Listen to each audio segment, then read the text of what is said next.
매일매일의 희생 제사가 드려집니다. 그리고 오늘 말씀처럼 그 이방인의 뜰에는 어떤 그 사람들이 있었냐면 매매하는 사람들이 있었습니다. 이 짐승을 파는 사람들이 있었고, 그 다음에 돈을 바꾸어 주는 사람들이 있었습니다.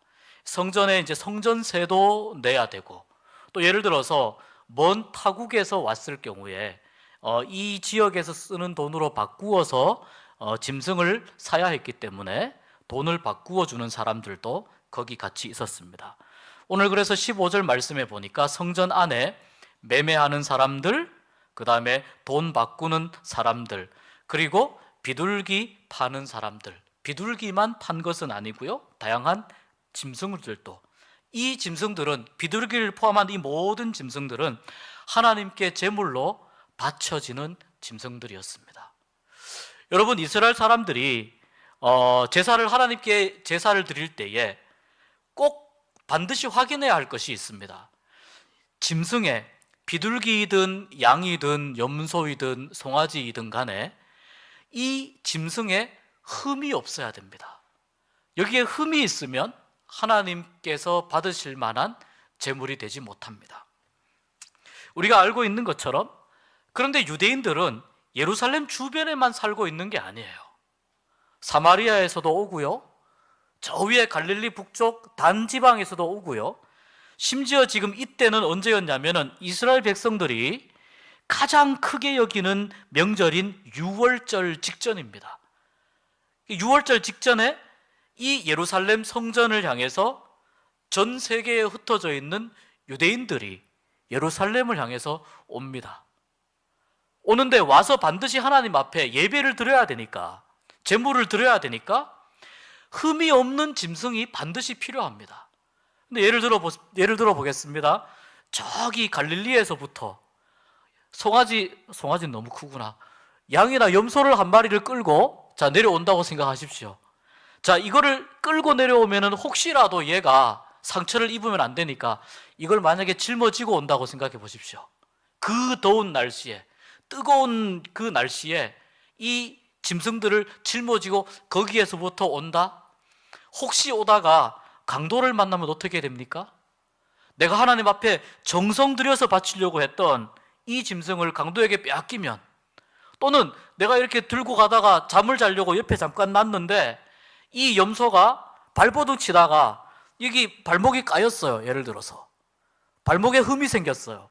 그러면 예루살렘에 다 와가지고 이 짐승을 다시 돌려보낼 수도 없고, 그렇다고 해서 이것을 어떻게 그 자리에서 잡아 먹을 수도 없고, 그러니까 이 성전 안에서 짐승을 파는 사람들은 처음에 어떻게 시작이 되었느냐면, 여러 지역에서 많은 곳에서 예루살렘으로 하나님 앞에 제사를 드리기 위해서 오는 이 이스라엘 백성들이 자기들이 출발할 때부터 흠이 없는 짐승을 준비해서 오기가 현실적으로 너무 어려우니까 그 짐승을 살 만한 자금을 가지고 와서 예루살렘에 와서 성전에서 짐승을 구매를 해서 그것으로 제사장에게 가지고 가서 예물을 하나님 앞에 드리는 그런 시스템이 자연스럽게 만들어진 것입니다.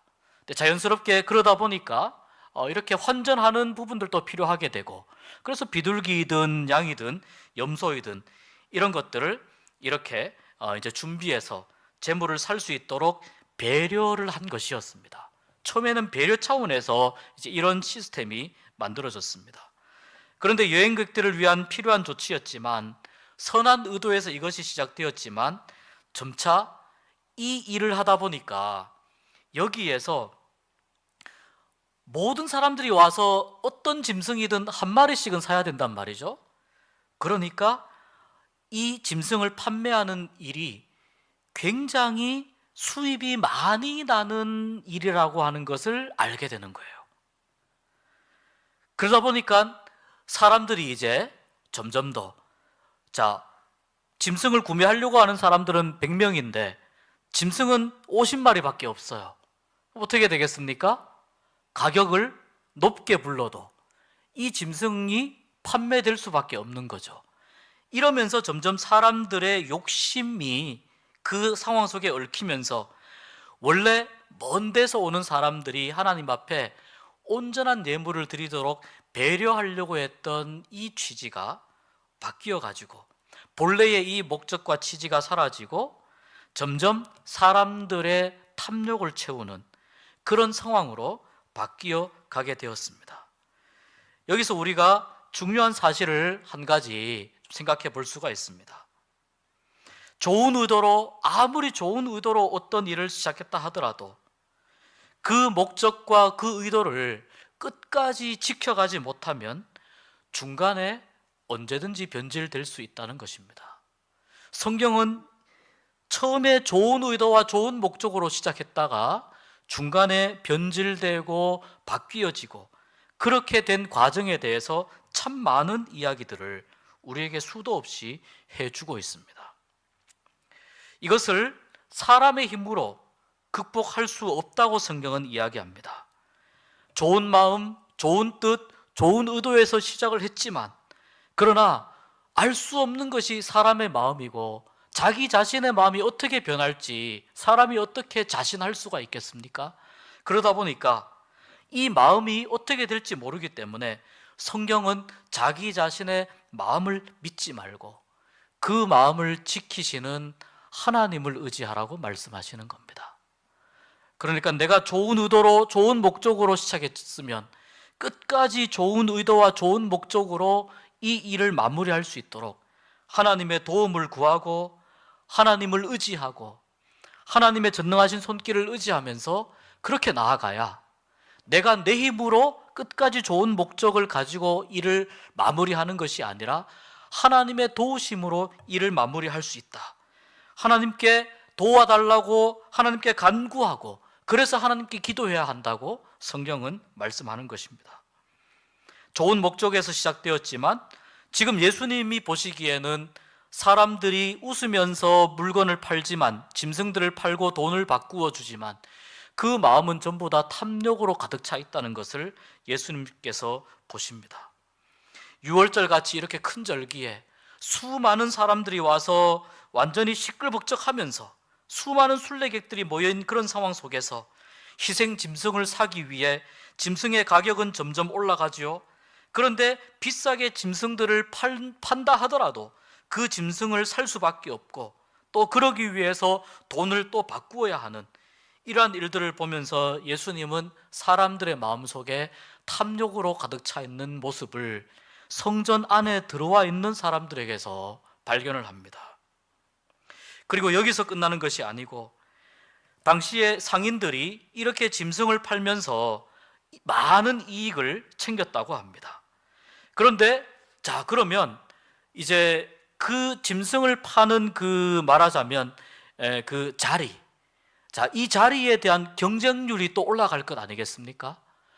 그러니까 누군가에게 이 자리에 대한 허락, 당신은 1번 자리에서 당신은 2번 자리에서 누군가에게는 이 허락을 받아야 되는데 이것을 이제 누가 해주었냐면은 제사장들이 그 자리를 배분해주고 또 거기에서 그런 활동을 하도록 제사장들이 도와준 것이거든요.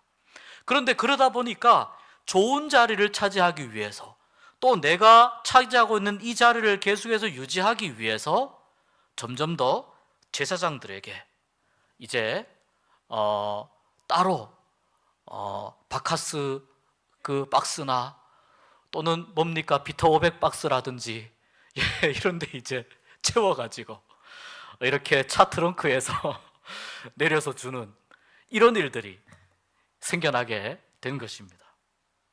또 제사장들은 처음에는 그것을 이상하게 여기다가 점점 시간이 지나고 나니까 이것을 이제 당연하게 받는 거예요. 그러다 보니까 짐승을 또 비싸게 팔아야 되고, 그래서 결국 이 돈의 일부가, 그 이윤이 결국 누구에게까지 갔느냐?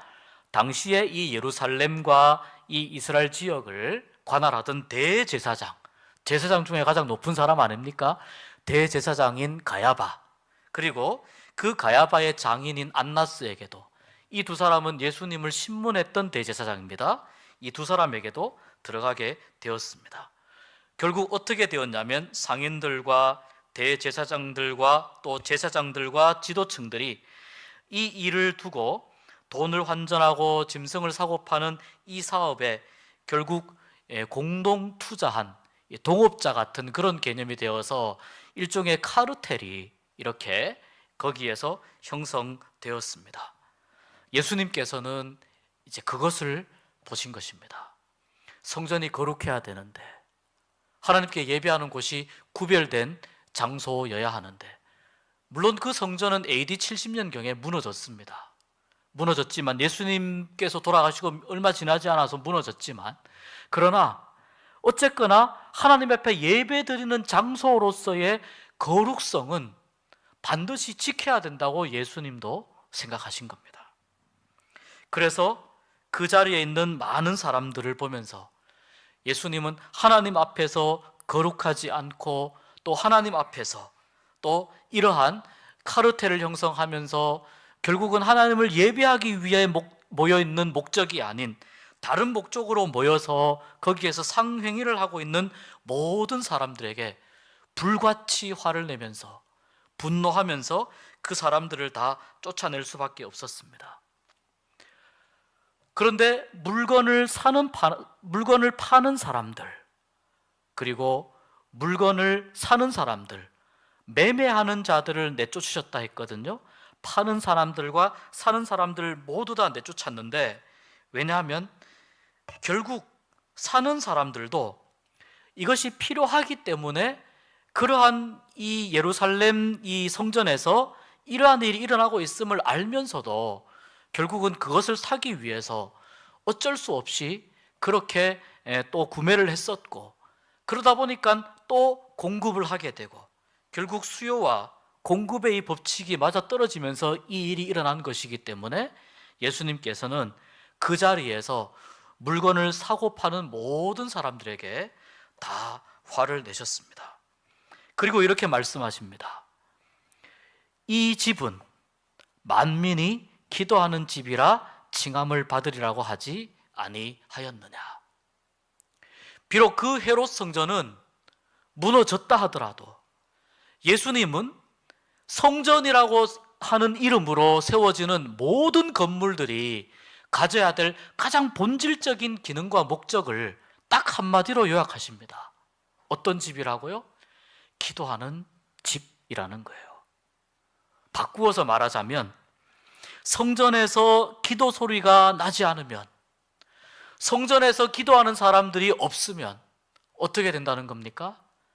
성전은 성전으로서 기능할 수 없다는 거예요. 성전이라고 하는 이름으로 세워진 모든 건물들, 우리 온산에는 덕신제일교회가 있습니다. 성전이라고 하는 이름으로 덕신제일교회가 세워져 있습니다. 덕신제일교회가 세워진 가장 중요한 목적 중에 하나는 뭐냐면 기도 소리가 끊어지지 말라고 하나님이 이 집을 허락하셨다는 겁니다. 물건을 사고 파는 일들, 어떻게 보면 물건을 구매한 사람들은 피해자일 수 있어요. 그런데 예수님은 그렇게 보시지 않았어요.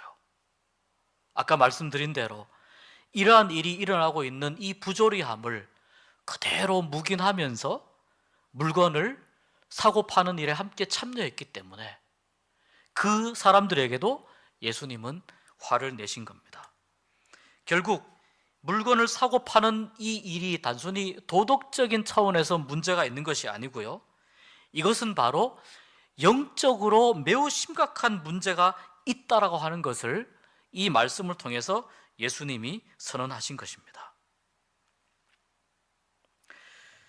경제 법칙에 수요가 있으니까 공급이 있지만, 그래서 사는 사람들이 있으니까 파는 사람들이 있고, 파는 사람들이 또 이 범죄를 사는 사람들이 묵인함으로 인해서 결국 사는 사람들과 파는 사람들 모두 하나님의 성전을 기도하는 집으로 세워가지 못하고, 오늘 성경에 보면 예수님께서 성전을 향해서 차마 할 수 없는 표현을 하셨습니다.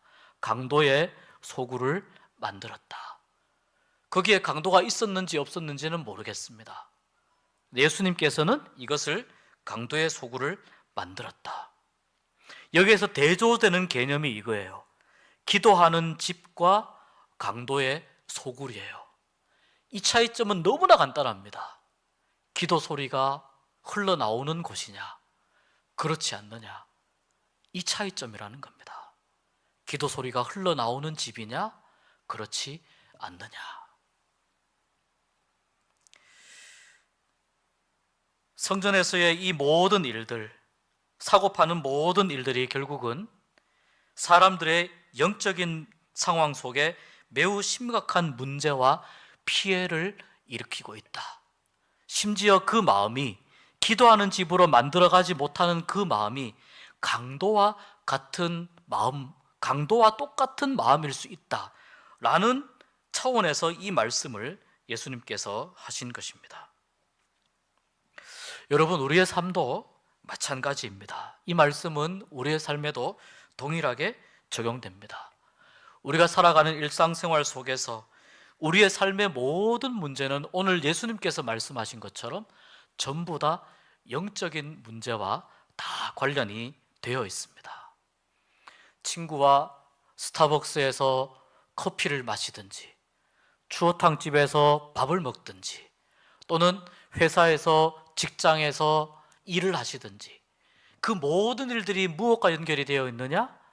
우리의 영적인 상황과 다 연결이 되어 있다는 겁니다. 우리의 영적인 상황에 이런 것들이 다 영향을 준다는 겁니다. 시장에 가서 콩나물을 살 때도, 또 어느 점포에 가서 음료수를 살 때도, 또 운전을 할 때도, 또 어떤 물건을 사고 어떤 행위를 하고 어떤 말을 할 때도, 밥 먹으면서 우리가 조심스럽게 나누는 대화들도 다 어떤 활동이라는 겁니까? 영적인 활동이라는 겁니다.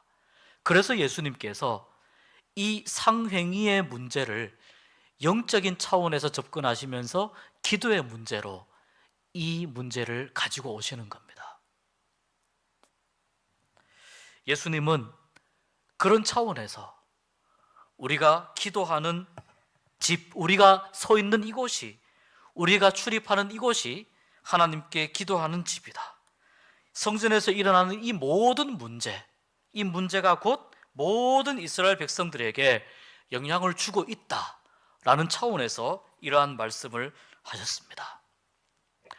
오늘 우리가 기도하러 나왔습니다. 여러분 마음을 무겁게 해드리기 위한 이유는 전혀 없습니다. 우리가 기도하기 위해서 꼭 알아야 할 것들을 말씀드리기 위함입니다. 여러분, 예수님이 기도하는 집이라고 하시면서 뭘 하셨냐면 이 성전을 청소하시고 정리를 하셨어요. 이 말은 무슨 뜻이냐면 기도하기 위해서 우리에게 무엇이 가장 필요한가? 바로 우리의 삶을 청소하고 정리하는 일이 필요하다는 겁니다. 나의 삶의 환경을 깨끗하게 정리하는 일이 필요하다는 겁니다. 내 주변의 상황을 정리하는 일이 필요하고요. 그리고 내 삶의 여러 가지 다양한 문제들, 복잡한 문제들이 있을 때 그 문제들을 가지고 하나님 앞에 나옵니다. 그런데 하나님 앞에 중언부언하지 않기 위해서 우리는 그러한 상황들을 하나님 앞에서 정리하면서 주님 앞에 나올 필요가 있다는 겁니다. 여러분, 절대로 우리의 삶이, 우리의 환경이 막 복잡할 때 기도에 집중할 수가 없습니다. 그래서 하나님 앞에 나올 때에, 하나님께 기도하러 나올 때에 마음의 준비부터 해야 된다는 건 무슨 뜻이냐면 우리의 마음이 정리된 상태에서 하나님을 사모하는 마음으로 우리가 주님 앞에 나와야 한다는 것입니다. 그리고 바울은 이렇게 말씀했습니다. 우리의 몸이 하나님의 영이 거하시는 하나님의 거룩한 성전이라고 말씀하셨습니다. 다시 말해서 우리가 들어와 있는 이 예배당이라는 이 환경도 우리에게 성전의 의미가 있고, 또 한 가지 성전의 의미가 있는데 그게 뭐냐면 우리 자신들이 바로 성전이라는 겁니다. 여러분, 성경에 보면은 사람의 입으로 들어가는 것이 사람을 더럽게 하지 않고 사람의 입에서 나오는 것이 사람을 더럽게 하고 사람을 힘들게 한다고 이야기합니다. 무슨 말입니까? 우리가 성전으로서 하나님 앞에 나올 때 우리의 마음 안에 있는 여러 가지 복잡한 마음들, 여러 가지 지저분한 마음들, 여러 가지 불필요한 마음들, 이런 것들을 어떻게 해야 된다고요? 이런 것들이 정리되어야 된다는 거예요. 잘 정리되어서 우리의 마음이 하나님의 은혜로 채워질 수 있는 그런 준비가 된 상태에서, 그런 준비를 하면서 우리가 하나님 앞에 기도로 나아가야 된다는 것입니다. 하나님 앞에 나오는 일이, 기도가 하나님을 만나는 일이고 기도가 하나님 앞에 나오는 일이라고 한다면, 하나님을 만나는 행위라고 한다면, 우리가 정말 겉으로는 우리가 이렇게 좋은 옷을 입고 또 깨끗하게 그렇게 옷을 입고 나오지만 우리의 마음이 정리가 되지 않은 상태에서 우리가 하나님을 만나기가 어렵습니다. 그렇기 때문에 우리의 마음을 하나님 앞에 정리하고, 또 우리의 마음이 하나님 앞에서 깨끗하게 지저분한 것들이 치워진 상태에서 하나님, 이 비어있는 마음에 성령께서 임하여 주시고 하나님의 은혜로 채워주십시오, 하나님의 은혜로 채워질 수 있는 이 마음이 될 수 있도록 하여 주십시오라고 우리가 하나님 앞에 기도할 때에, 예수님이 말씀하신 만민이 기도하는 집, 우리 교회가 만민이 기도하는 집이 되고 곧 내가 만민이 기도하는 집으로서 하나님 앞에서 신앙인으로 올바르게 서게 될 줄 믿습니다. 여러분, 오늘 우리가 기도를 했으면 좋겠습니다.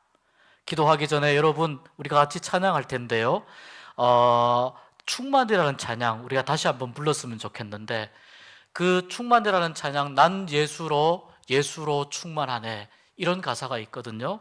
나는 예수로 충만하네.